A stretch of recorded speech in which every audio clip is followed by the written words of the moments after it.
नमस्कार,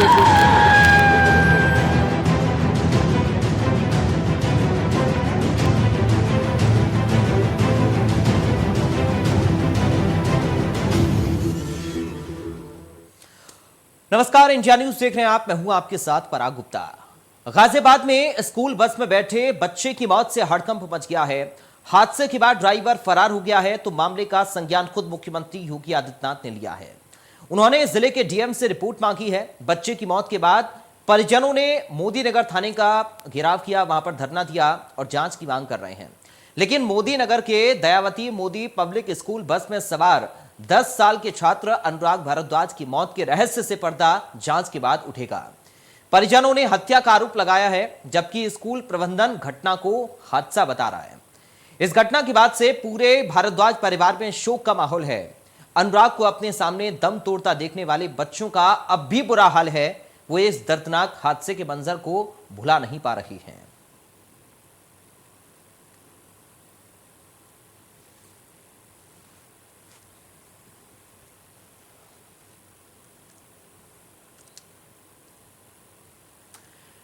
तो school bus में सवार एक 10 साल के छात्र की मौत से परिवार में कोहराम मचा हुआ है।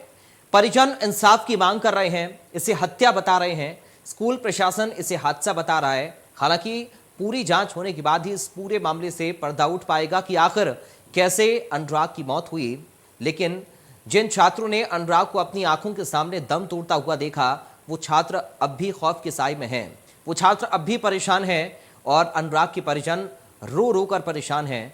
थाने का घेराव भी अनुराग के परिजनों ने किया, सड़क पर बैठ गए, धरना दिया, इंसाफ की मांग की। हालांकि खुद मुख्यमंत्री योगी आदित्यनाथ इस पूरे मामले पर एक्टिव हैं। उन्होंने इस पूरे मामले पर खुद ही संज्ञान लिया है और गाजियाबाद के डीएम से रिपोर्ट भी मुख्यमंत्री की ओर से मांगी गई है। लेकिन सवाल यह है कि आखिर स्कूल बस के अंदर कैसे एक बच्चा सुरक्षित नहीं रह पाया, कैसे स्कूल बस में बच्चे की मौत हो जाती है। क्या ये व्यवस्था पर सवाल नहीं है? रियलिटी चेक आज हम अपने इस खास प्रोग्राम में करने की कोशिश करेंगे कि कितने सुरक्षित हैं बच्चे स्कूल बसेस में और कितने सुरक्षा के साथ ये स्कूल बस बच्चों को उनके घर से स्कूल और स्कूल से घर पहुंचाती हैं। क्योंकि पूरे गाजियाबाद के पेरेंट्स इस वक्त परेशान है इस घटना को सुनने के बाद कि स्कूल बस में सवार एक 10 साल के अनुराग की मौत हो जाती है और पूरे मामले को लेकर परिजन बेहद दुखी हैं। भारद्वाज परिवार में शोक का माहौल है। उन बच्चों के दिल पर सोचिए क्या बीत रही होगी जिन्होंने खुद अपनी आंखों के सामने दम तोड़ते हुए देखा, जो बच्चे उस स्कूल की बस में मौजूद थे। अनुराग के परिजनों का रो रो कर बुरा हाल है। आज हम रियलिटी चेक करेंगे और समझेंगे कि कितने सुरक्षित हैं बच्चे स्कूल बसेस में। फाइनली हमें 4 दिन का टाइम दिया गया है उन लोगों को जेल में भेजने के लिए, तो उसके बाद फिर हम वही करेंगे जो हमारी मर्जी आएगी। We are free to do anything. उन्होंने भी समझाने की कोशिश करी, उसके बाद अभी फाइनली है सिर्फ हम 4 दिन के लिए रुके। कल एक घटना हुई थी जिसमें एक 10-11 साल का बच्चा था। उसकी बस में जब बैठा हुआ था तो किसी भारी चीज़ से चोट लगने के कारण उसकी मृत्यु हो गई थी। बहुत ही ख़राब घटना थी, बहुत ही हृदय विदारक घटना थी। तो इसमें तत्काल हम लोगों ने कार्रवाई करते हुए मुकदमा पंजीकृत किया परिजनों की तहरीर पर। बच्चे का मेडिकल टीम से कोऑर्डिनेट करके, सीएमओ साहब से कोऑर्डिनेट करके बच्चे का पोस्टमार्टम करवाया गया था। उसके बाद से हम लोगों ने जो कंडक्टर और ड्राइवर हैं बस के, जो कि प्रथम दृष्टया दोषी थे, उनको गिरफ्तार किया है। अन्य जिन लोगों के भी इन्होंने नाम लिख के दिए थे, अभी हम साक्ष्य संकलन कर रहे हैं और अपनी कार्रवाई हमारी जारी है। वहीं गाजियाबाद में छात्र की मौत के बाद इंडिया न्यूज ने कई जिलों की स्कूलों की बसों का रियलिटी चेक किया। तब हमारे संवाददाता को कई बसों में कुछ खामियां मिली तो व्यवस्था सही भी मिली। पहले देखिए गाजियाबाद से सटे नोएडा की एक खास रिपोर्ट। मोदीनगर थाना क्षेत्र में एक लापरवाही स्कूल की तरफ से कल देखी गई थी, जिसमें कि छात्र की मौत भी हो गई थी। उस पूरे मामले में आप देख सकते हैं, उसी का रियलिटी चेक हम यहाँ करने के लिए पहुँचे हैं। एक प्राइवेट स्कूल की बस है ये, और यहाँ पर आप देख सकते हैं किस तरीके से ना तो सुप्रीम कोर्ट की गाइडलाइन का पालन इसमें कहीं भी किया जा रहा है। आप देख सकते हैं ना तो पीले कलर की ये बस है, क्योंकि सुप्रीम कोर्ट की गाइडलाइन है कि बस को पीले कलर का होना चाहिए, पर यहाँ पर कोई भी इस तरीके की व्यवस्था यहाँ नहीं देखी जा रही है। आप देख सकते हैं किस तरीके से। अंदर भी चलते हैं। सर, आपसे जानना चाहूँगा सर, ये बस कौन से स्कूल की है सर? मेरे को नाम पता नहीं है। इनको पता नहीं है। कौन सी स्कूल में लगी हुई है बस? डीपीएस में। अच्छा, डीपीएस की बस बताई गई है। ऐसे में अंदर देखते हैं किस तरीके की व्यवस्था जो है स्कूल बस में की गई है।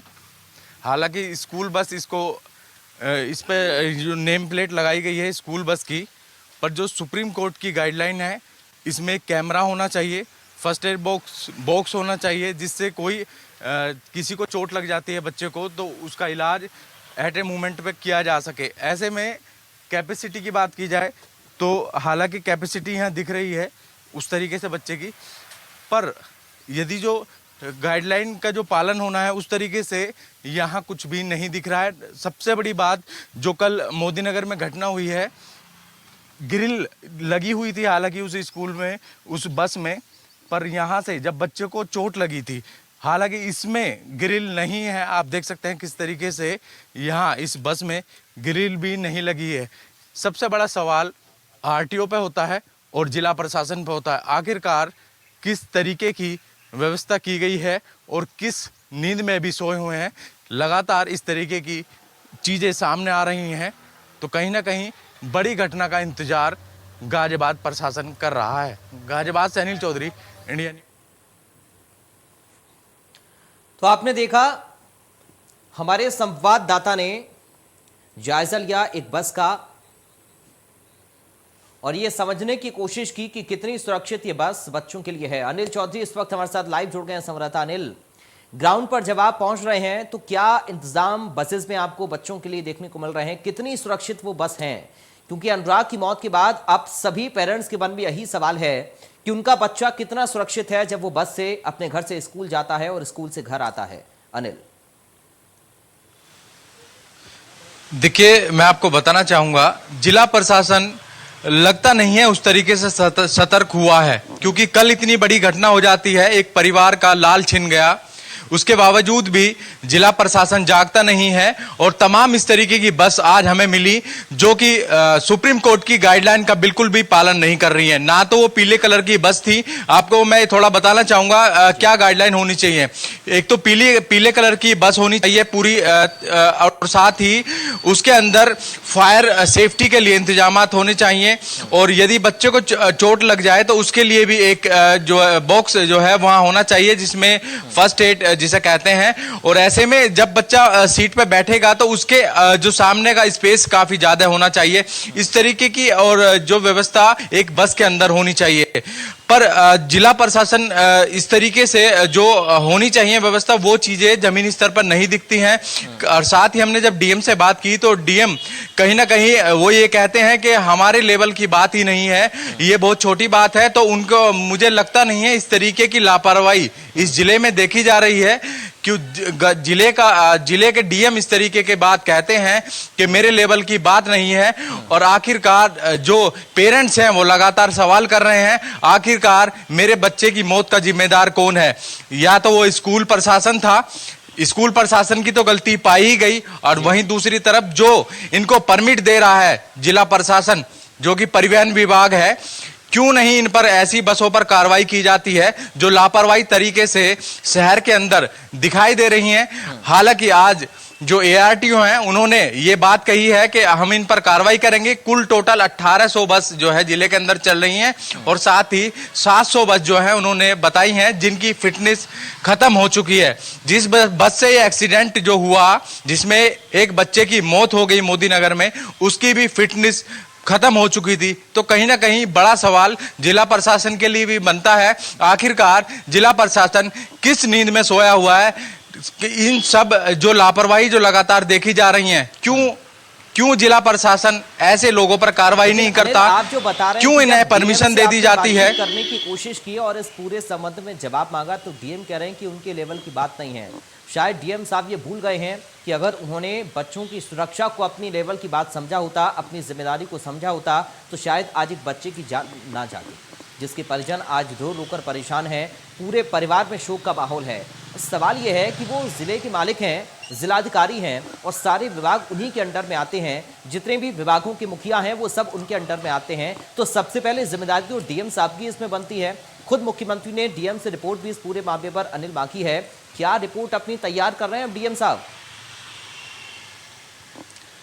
देखिए, डीएम से जब हमारी बात हुई तो उनका ये कहना था कि जो भी संबंधित विभाग हैं वो इसका जवाब देंगे। सीधा उल्टा सीधा घुमाना, बात को घुमाने की वाली बात जो है जिलाधिकारी द्वारा की जाती है। वो अपने लेवल की बात ढूंढते हैं। एक बच्चे की जान चली जाती है, इकलौता बच्चा जो परिवार में था उसकी जान चली गई, और जो जिलाधिकारी हैं वो मुख दर्शक बने हुए हैं। वो कुछ बोलने को लेकर तैयार नहीं होते हैं, एक दूसरे पर टालते नजर आते हैं। हालांकि ये परिवहन विभाग का ही मामला है। आखिरकार एआरटीओ कर क्या रहे थे? ऐसी बस को चलाने की परमिशन क्यों दी जाती है जो इस तरीके की लापरवाही उन बसों में देखी जाती है? जी। बाकी जब आपने बसेस को चेक किया अनिल, तो वहां पर कौन कौन सी त्रुटियां आपको मिली? क्योंकि जो आप बता रहे हैं कि कलर पीला होना चाहिए, एक बस हम देख रहे थे आपकी रिपोर्ट, उस बस में कलर तो पीला नहीं था। सेफ्टी इक्विपमेंट कितने वहाँ पर ज़्यादा मौजूद थे? फर्स्ट एड किट की कितनी वहाँ पर व्यवस्था थी? और बच्चों के बैठने का जो सीटिंग अरेंजमेंट है बस के अंदर, क्या वो सही था, उचित था और जो गाइडलाइन है उनके मुताबिक था? अनिल, देखिए, मैं वही तो बता रहा हूं आपसे। जब हमने रियलिटी चेक किया तो यहां पर काफी त्रुटियां पाई, क्योंकि जो कोर्ट की गाइडलाइन है उसके विपरीत सब चीजें दिखाई दी। जब हमने उसमें एंट्री की बस में, ना ही तो वो पीले कलर की थी, जो सवारी वाली बस होती है वो नॉर्मल बस जो है यहाँ तमाम इस तरीके की स्कूलों में चल रही है। वो सेफ्टी पूरी बातचीत के लिए तो ये बड़ी खबर आपको लगातार हम बता रहे हैं और रियलिटी चेक भी अपने इस प्रोग्राम में अपने संवाददाताओं के माध्यम से हम करने की कोशिश कर रहे हैं। एक और बड़ी खबर इस वक्त आपको बता दें, गाजियाबाद से जुड़ी हुई, क्योंकि गाजियाबाद में छात्र की मौत के बाद इंडिया न्यूज ने कई जिलों की स्कूल की बसों का रियलिटी चेक भी किया है। तब हमारे संवाददाता को कई बसों में कुछ खामियां मिली हैं तो कुछ व्यवस्थाएं ठीक भी मिली है। गाजियाबाद से सटे नोएडा की रिपोर्ट आपको हम दिखाते हैं। गाजियाबाद में हुए स्कूल बस हादसे के बाद क्या नोएडा के स्कूलों ने कोई सबक लिया है? इस वक्त मैं मौजूद हूँ नोएडा के समरविल स्कूल के पास, और ये स्कूल बस आप ये देखिए, लापरवाही साफ तौर पर दिख रही है। किस तरीके से इस स्कूल बस पे ना तो इमरजेंसी केस नंबर लिखा है और ना कहीं ये लिखा है कि ये स्कूल बस है। आप ये देखिए इसकी जो हालत है, ये एक तरीके से प्राइवेट बस है जो कि दिन में सवारियों को ढोता है और सुबह दोपहर में बच्चों को करता है। अब बस की स्थिति देखिए किस तरीके से है।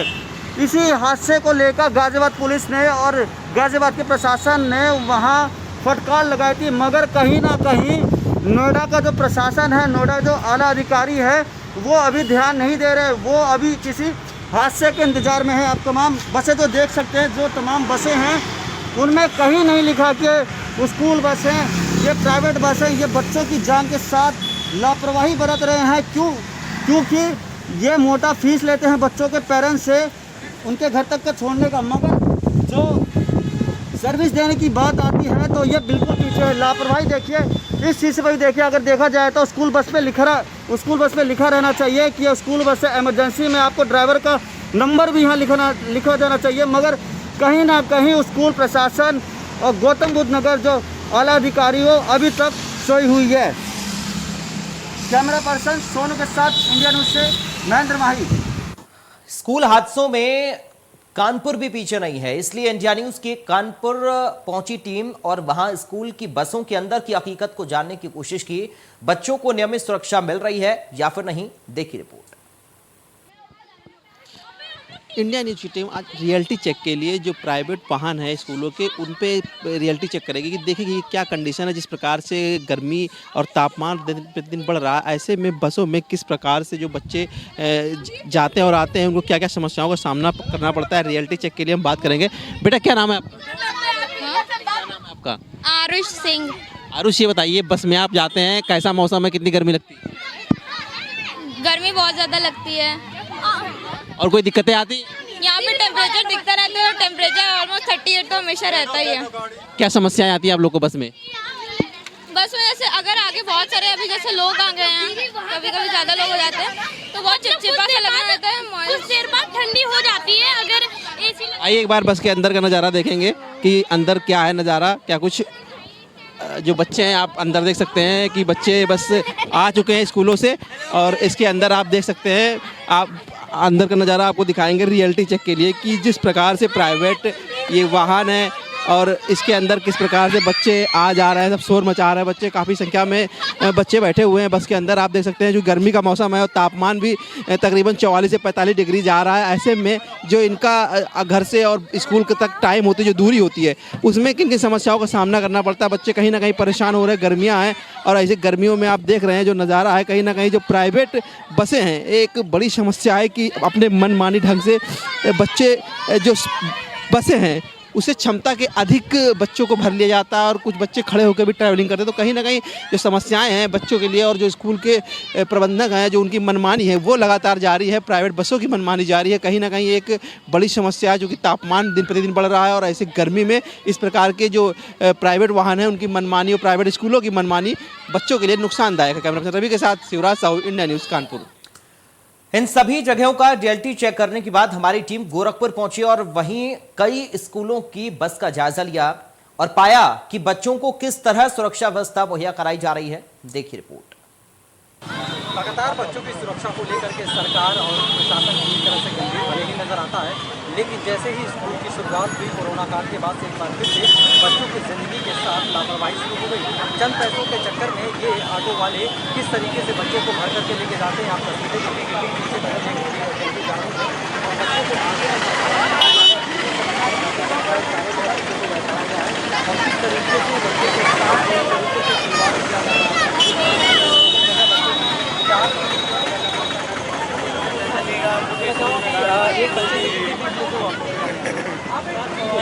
सात सवा 800 आपके टेम्पो में कितनी जगह है? कितने बच्चे बैठा है? बच्चे कहीं ने फोन कर दिया है। आप ऐसे ही अपने बच्चों को लेकर जाते हो, आगे यहाँ बैठा हो, यहाँ भी कोई बच्चे की सुरक्षा नहीं है।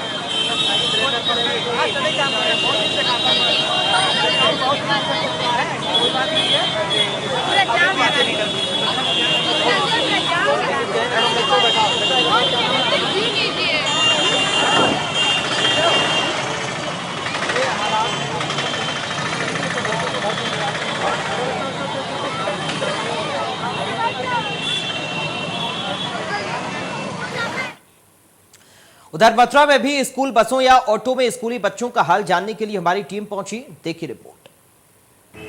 स्कूलों की बढ़ती फीस के बीच आपके बच्चे कितने सुरक्षित हैं, आज इसका रियलिटी चेक किया हमने। तो आप देख सकते हैं कि किस तरह से लगातार जो वैन है यहाँ बच्चों से भरी हुई आ रही हैं। एक एक वैन में करीब 15 से 20 बच्चे भरे होते हैं और उनकी सुरक्षा के जो संसाधन इस वैन में होने चाहिए उसमें से कुछ नज़र नहीं आता है। ये सिलेंडर वाली गैस, जो गैस सिलेंडर है उसकी वैन होती है और उस सिलेंडर के ऊपर भी बच्चों के लिए सीट लगाई जाती है। तो कितने आपके बच्चे सुरक्षित हैं, इसका रियलिटी चेक आज इंडिया न्यूज़ ने किया और कहीं ना कहीं हर स्कूल इन नियमों का जो पालन है उन्हें करता नज़र नहीं आता है। कहीं ना कहीं आपके जो बच्चे हैं बेहद फीस बड़ी होने के बावजूद आप अपने बच्चों को स्कूल भेजते हैं और उसके बावजूद उन्हें मौत के मुंह पर स्कूल के जो प्रबंधक हैं वो भेजते हैं। चंद रुपयों के लालच के लिए स्कूल संचालक आपके बच्चों के जीवन को खतरे में डाल रहे हैं। इसी तरह जो बच्चे हैं वो गैस के सिलेंडर के ऊपर बैठकर यहाँ यात्रा करते हैं और उसके लिए भी करीब एक बच्चे से 3 किलोमीटर का 1000 रुपये लिया जाता है। Ravinder Singh, India news, Mathura. तो फिलहाल इन तमाम खबरों के साथ इस हमारे खास बुलेटिन से मुझे दीजिए इजाजत। बाकी खबरों के लिए आप देखते रहिए इंडिया न्यूज़। लगातार जो अब तो हमें गिरफ्तारी यही चाहिए।